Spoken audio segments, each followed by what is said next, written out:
दोस्तों नमस्कार, जोहार। ही चलते हैं झारखंड सुबह की ताजा खबरों की ओर। लेकिन उससे पहले अगर आपने अभी तक इस चैनल को सब्सक्राइब नहीं किया तो सब्सक्राइब कर ले, जिससे कि आपको झारखंड सुबह की ताजा खबर रोजाना मिलती रहे। पहली बड़ी खबर, पश्चिम सिंहभूम जिले में नक्सलियों ने कई इलाके में बिछा रखा है बम। आईडी ब्लास्ट की चपेट में आया युवक चाचा के साथ जा रहा था बाजार।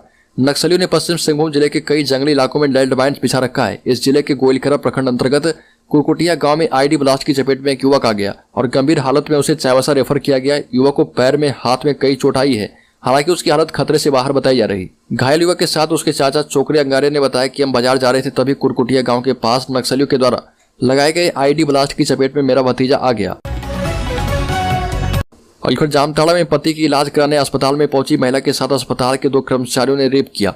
मुंह से आवाज ना निकले इसके लिए मुंह में कपड़ा ठूस दिया। रेप के बाद कर्मचारियों ने धमकी भी दी कि अगर इस बारे में किसी को बताया तो अंजाम बुरा होगा। घटना जामताड़ा थाना क्षेत्र के बेना स्थित निजी नर्सिंग होम की है। घटना का पता चलने के बाद जमकर हंगामा हुआ। नर्सिंग होम में भारी संख्या में आसपास के लोग इकट्ठा हो गए और कर्मचारियों के खिलाफ सख्त कार्रवाई की मांग की। मामला थाने में पहुंचा है, कुछ लोगों की गिरफ्तारी की गई है।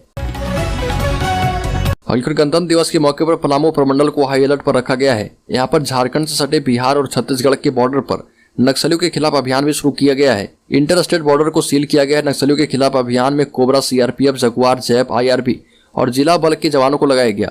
नक्सलियों के खिलाफ अभियान पलामू, गढ़वा और लातेहार के इलाके में एक साथ शुरू किया गया है और यह अभियान जो है इंटर स्टेट के साथ साथ इंटर डिस्ट्रिक्ट भी होगा। पलामू पुलिस ने छत्तीसगढ़, यूपी, बिहार से सटे सीमावर्ती इलाके को भी सील कर दिया है और एक वाहनों की जाँच की जा रही है।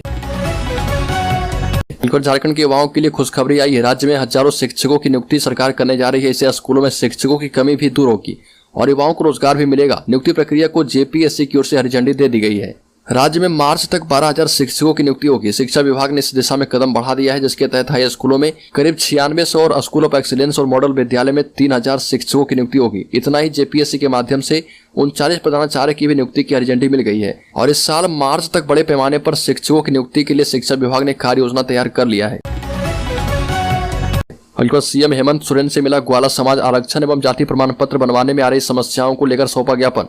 यदुवंशी ग्वाला समाज का प्रतिनिधिमंडल ने चाईबासा परिसदन में मुख्यमंत्री हेमंत सोरेन से मुलाकात की। इस मौके पर समाज के प्रतिनिधिमंडल के द्वारा ऑनलाइन पोर्टल में विसंगति होने के कारण पश्चिमी सिंहभूम, पूर्वी सिंहभूम और सरायकेला खरसावां जिले में ग्वाला समाज के विद्यार्थियों को प्रमाण पत्र बनवाने में आ रही समस्या से अवगत कराते हुए संबंध में ज्ञापन सौंपते हुए इसके समाधान का आग्रह किया। मुख्यमंत्री ने समाज के प्रतिनिधियों की बातों को गंभीरता से सुना और मौके पर ही उपायुक्त से इस विषय पर चर्चा करते हुए समस्या के समाधान करने पर दिशा निर्देश जारी किए। मुख्यमंत्री ने ऑनलाइन पोर्टल में ग्वाला जाति से संबंधित विसंगति की समस्या का समाधान करने का आश्वासन दिया। बीजेपी के विधायक ढुल्लू महतो को हाईकोर्ट से बड़ी राहत। इंस्पेक्टर की वर्दी फाड़ने और वारंटी को छुड़ाने मामले में मिली जमानत। इंस्पेक्टर की वर्दी फाड़ने और पुलिस हिरासत से वारंटी को छुड़ाने के मामले में बीजेपी विधायक ढुल्लू महतो को झारखंड हाईकोर्ट से बड़ी राहत मिली है। धनबाद के बागमारा विधायक ढुल्लू महतो को कोर्ट से जमानत मिल गई है। झारखंड हाईकोर्ट ने सरकारी काम में बाधा डालने के आरोप में जेल में बंद बीजेपी के विधायक ढुल्लू महतो को जमानत दे दी है। ढुल्लू महतो, राजेश गुप्ता और चुनचुन गुप्ता की ओर से दायर क्रिमिनल रिवीजन याचिका पर सुनवाई करने के बाद कोर्ट ने तीनों आरोपियों को बेल दे दिया है। राज्य के मोरहाबादी मैदान में आयोजित होने वाले गणतंत्र दिवस मुख्य समारोह का फुल ड्रेस रिहर्सल किया गया। उपायुक्त राहुल कुमार सिन्हा और एसएसपी किशोर कौशल की देखरेख में फुल ड्रेस रिहर्सल किया गया। फुल ड्रेस रिहर्सल के दौरान गणतंत्र दिवस पर आयोजित होने वाले सभी कार्यक्रमों को रियल टाइम बेसिस पर दोहराया गया। डीसी ने एसएसपी के साथ परेड का निरीक्षण कर मार्च पास्ट सलामी ली। परेड पार्टी को संबोधित करते हुए एसएसपी ने आवश्यक सुधार के लिए निर्देश दिया। आला अधिकारियों ने कार्यक्रम स्थल का मुआयना कर तैयारियों का भी जायजा लिया और बेहतर व्यवस्था के लिए उचित और आवश्यक निर्देश दिए। दलबदल मामले में बाबूलाल मरांडी को झटका। हाईकोर्ट ने खारिज की याचिका। दलबदल केस में सुनवाई का सामना कर रहे बीजेपी के विधायक दल के नेता सर झारखंड के प्रथम मुख्यमंत्री बाबूलाल मरांडी को बड़ा झटका लगा है। झारखंड हाईकोर्ट ने यह कहते हुए उनकी याचिका खारिज कर दी कि विधानसभा अध्यक्ष के न्यायाधिकरण में सुनवाई जारी है। इस बीच कोर्ट में सुनवाई नहीं हो सकती और इससे पहले झारखंड हाईकोर्ट में जस्टिस राजेश शंकर की कोर्ट ने सभी पक्षों को सुनने के बाद फैसला सुरक्षित रखा था और फैसला सुनाते हुए कोर्ट ने बाबूलाल मरांडी से कहा कि आपकी याचिका सुनवाई योग्य नहीं है, क्योंकि झारखंड विधानसभा अध्यक्ष के न्यायाधिकरण में मामला विचाराधीन है।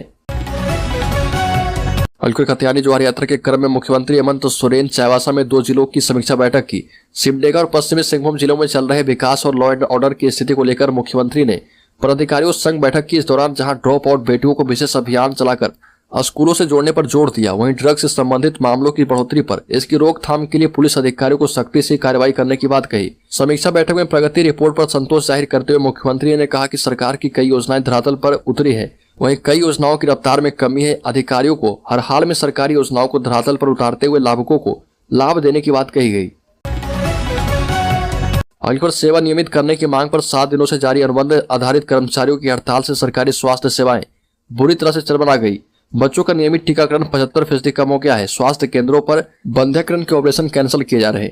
सामुदायिक स्वास्थ्य केंद्रों पर प्रसव कराने के लिए नर्सें मौजूद नहीं है। मरीजों को दवाएं देने के लिए फार्मासिस्ट उपलब्ध नहीं है। लैब और एक्सरे टेक्नीशियन की हड़ताल पर होने से जांच ठप है। अगली झारखंड एकेडमिक काउंसिल यानी जैक ने इस साल की मैट्रिक इंटर परीक्षा की तैयारियां लगभग पूरी कर ली है। इस साल राज्य के 1400 केंद्रों में 8 लाख स्टूडेंट्स परीक्षा देंगे और इस साल मैट्रिक की परीक्षा प्रखंड स्तर पर बनाए गए केंद्रों पर ली जाएगी। वहीं इंटर की परीक्षा के लिए अनुमंडल स्तर पर केंद्र बनाए गए। सभी जिले से परीक्षा केंद्र निर्धारण कर रिपोर्ट झारखंड एकेडमिक काउंसिल को भेज दी गई है। इस वर्ष पिछले वर्ष की तुलना में कम परीक्षा केंद्र बनाए गए। पिछले वर्ष कुल 1936 परीक्षा केंद्र बनाए गए थे। कोविड के कारण पिछले वर्ष परीक्षा केंद्रों की संख्या बढ़ाई गई थी और इस वर्ष पूर्व की भांति केंद्रों का निर्धारण किया गया है। रामगढ़ में उपचुनाव की तारीख का हुआ ऐलान। 27 फरवरी को वोटिंग होगी। 2 मार्च को आएगा रिजल्ट। राजनीतिक पार्टियों ने कसी है कमर। झारखंड में रामगढ़ विधानसभा में होने वाले उपचुनाव की तारीख का ऐलान कर दिया गया है। केंद्रीय निर्वाचन आयोग ने चुनाव की घोषणा कर दी है और रामगढ़ विधानसभा में 27 फरवरी को वोटिंग होगी। 2 मार्च को मतगणना होगी। नामांकन के लिए 31 जनवरी को अधिसूचना जारी की जाएगी। 7 फरवरी तक नामांकन किया जा पाएगा। 8 तारीख को स्क्रूटनी की जाएगी एवं नाम वापस लेने की तिथि 10 फरवरी तक है। अस्थायीकरण की मांग को लेकर अनुबंध पर कार्य करने वाले स्वास्थ्य कर्मियों ने स्वास्थ्य मंत्री मन्ना गुप्ता के कदमा स्थित आवास का घेराव कर जोरदार प्रोटेस्ट किया। स्वास्थ्य कर्मियों ने साफ कर दिया है कि जब तक उनकी मांग नहीं मानी जाती है वो काम पर नहीं लौटेंगे। स्वास्थ्य कर्मियों ने आर पार की लड़ाई का ऐलान कर दिया है। आवास घेराव के दौरान स्वास्थ्य मंत्री मन्ना गुप्ता आंदोलनकारियों से मिलने पहुंचे। आंदोलनकारी के साथ ही सड़क पर बैठ गए और आश्वासन दिया कि वो रांची जाकर अपर मुख्य सचिव और मुख्यमंत्री से इस संबंध में बात करेंगे और ये भी कहा कि यह मामला गंभीर है। अनुबंध पर काम करने वाले स्वास्थ्य कर्मियों की मांग काफी पुरानी है। इस संबंध में मुख्यमंत्री भी काफी संवेदनशील हैं। झारखंड में बोले ऊर्जा सचिव आलोक कुमार। बारादाग से हजारीबाग तक रेल लाइन होगी डबल। केंद्रीय ऊर्जा मंत्रालय के सचिव आलोक कुमार एवं संयुक्त सचिव पीयूष सिंह ने बड़कागांव स्थित national thermal power corporation NTPC के पकड़ी बरवाडी कोयला खनन परियोजना का दौरा किया और ऊर्जा सचिव ने कहा कि हमें बढ़ती ऊर्जा की आवश्यकता को पूरा करने के लिए निरंतर मेहनत करनी होगी। बारादाग रेलवे साइडिंग से हजारीबाग रेलवे स्टेशन तक रेल लाइन को डबल किया जाएगा। एनटीपीसी और रेलवे विभाग मिलकर जल्द से जल्द इस काम को पूरा करवाएं। ये भी कहा कि हजारीबाग जिला प्रशासन को कोयला खनन क्षेत्र में जमीन संबंधित समस्या का शीघ्र निपटारा करना होगा। पूर्व सांसद और आदिवासी सिंगल अभियान के प्रमुख सालकर मुर्मू की ओर से शुरू किया गया मरांग बुरू बचाओ भारत यात्रा दुमका पहुंच गया है और दुमका में सालकर मुर्मू ने कहा कि मरांग बुरू की रक्षा आदिवासी अस्तित्व पहचान और हिस्सेदारी की रक्षा। ये भी कहा कि झारखंड के गिरिडीह जिला में स्थित पारसनाथ पहाड़ आदिवासियों का ईश्वर है, मरांग बुरू है और इसे जैन धर्मावलंबियों ने हड़प लिया है। सालकर मुर्मू ने कहा कि इस मुद्दे पर झारखंड की हेमंत सोरेन सरकार को भी कटघरे में खड़ा किया और कहा कि जैन धर्म के लोगों ने हमारे ईश्वर को हड़प लिया है और झारखंड की सरकार ने इसे जैनियों को सौंप दिया है।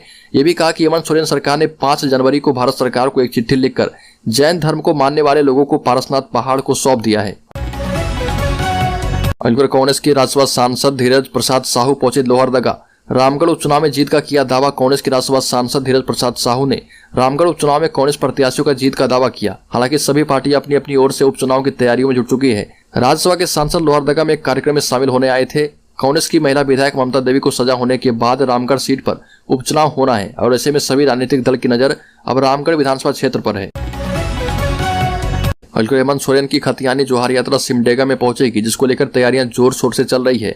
वो काम भी किया जा रहा है जो सालों से बंद पड़ा था। 4 बार टेंडर पास होने के बावजूद पौष इलाके की सड़कें नहीं बनी थी, जो कि अब मुख्यमंत्री के आगमन से पहले ही इसका मरम्मत किया जा रहा, क्योंकि हेलीपैड से उसी सड़क से मुख्यमंत्री सभा स्थल में पहुंचेंगे। खतियानी जोहार यात्रा को लेकर सिमडेगा में मुख्यमंत्री हेमंत सोरेन के आगमन को लेकर जिला प्रशासन सभी तरह की तैयारियां कर रहा। वहीं सबसे हैरानी वाली बात तो यह है कि शहर के पौष इलाके में जहां कल मुख्यमंत्री हेमंत सोरेन का हेलीकॉप्टर उतरेगा, उस इलाके में डीसी एसपी रहते हैं, लेकिन उसी इलाके की सड़क खराब है जहां से मुख्यमंत्री सभा स्थल तक पहुंचेंगे। अब जब मुख्यमंत्री का आगमन हो रहा तो उस सड़क का प्रशासन के द्वारा मरम्मत किया जा रहा। और आपको बता दें कि 4 बार टेंडर पास होने के बावजूद ये सड़क नहीं बन पाई थी, लेकिन अब मुख्यमंत्री के आगमन में यह सड़क बन रही है।